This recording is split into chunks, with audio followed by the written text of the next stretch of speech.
Perkenalkan, nama saya Florencia Yonjivonik dari kelas 12 IPS A.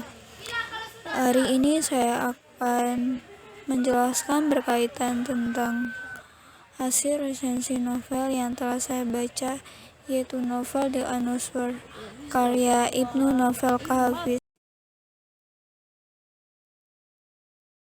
Identitas dari novel The Anuswar. Yang pertama, judul buku.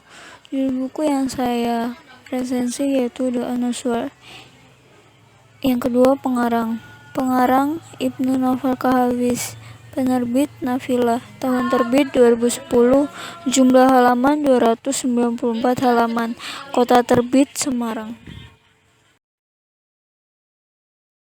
Yang pertama, sinopsis. Novel The Anuswar berkisah tentang lika-liku kehidupan penyiar radio yang bernama Bara, yang bukan hanya di udara namun juga di kehidupan nyata. Penulis mengisahkan tentang perjuangan hidup seorang penyiar radio yang dalam menghadapi rintangan, mulai dari persaingan antar radio lain di tengah hingar-bingar budaya pop yang ada pada saat itu, serta mengisahkan tentang perjuangannya dalam menjaga keutuhan cinta. Dikisahkan seorang bara yang mempunyai seorang istri bernama Karina yang siap untuk melahirkan dan memiliki buah hati. Namun, dalam perjuangannya untuk melahirkan buah hatinya, Karina meninggal karena kehabisan darah serta kelelahan. Dengan berat hati, Bara menerimanya dengan berlapang dada. Sepeninggalan Karina, Bara berjuang sendiri untuk mendidik kedua buah hatinya yang bernama Mekah dan Madinah. Banyak rintangan yang ia lalui, mulai dari persaingan antar radio lain, serta perjuangannya dalam membesarkan radio Suhanda yang dipercayakan oleh almarhum Haji Salim padanya. Hingga suatu ketika, ia bertemu dengan seorang wanita yang sebenarnya sudah ia kenal lama, yaitu Aisyah. Aisyah adalah seorang dokter yang membantu persalinan dari almarhum Karina, istri dari Bara. Hingga ia tanpa sadar jatuh cinta dan berencana untuk mengajaknya ta'aruf.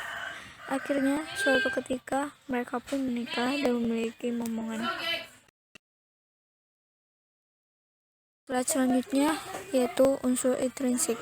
Tema, perjuangan seorang penyiar. Tokoh dan penokohan. Yang pertama, tokoh Bara.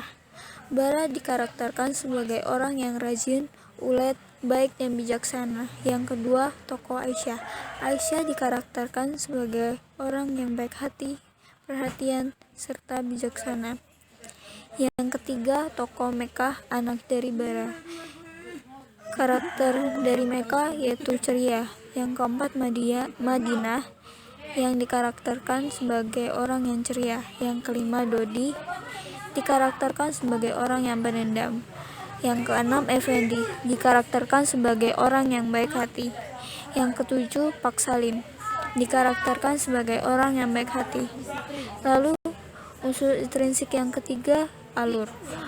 Alur yang terdapat dalam novel yaitu alur maju. Yang keempat yaitu latar. Latar dari novel yaitu berubah-ubah. Yang kelima adalah sudut pandang. Sudut pandang yang dipakai di dalam novel adalah orang ketiga tunggal dan pertama tunggal. Contoh, saya, dan penyebutan nama orang. Yang keenam, gaya bahasa. Gaya bahasa yang digunakan yaitu semi formal. Yang terakhir yaitu amanat. Amanat yang dapat saya ambil melalui novel yang telah saya baca yaitu hendaknya kita menjalani kehidupan ini dengan berpasrah sepenuhnya dengan Yang Maha Kuasa, diselingi dengan kerja keras. Unsur ekstrinsik. Yang pertama, fakta. Kaitannya dengan kehidupan nyata. Di kehidupan nyata pula, penulis adalah seorang penyiar dan banyak kesamaan lain dengan tokoh Bara di dalam novelnya. Salah satunya adalah tempat ia bekerja dan di mana ia berasal.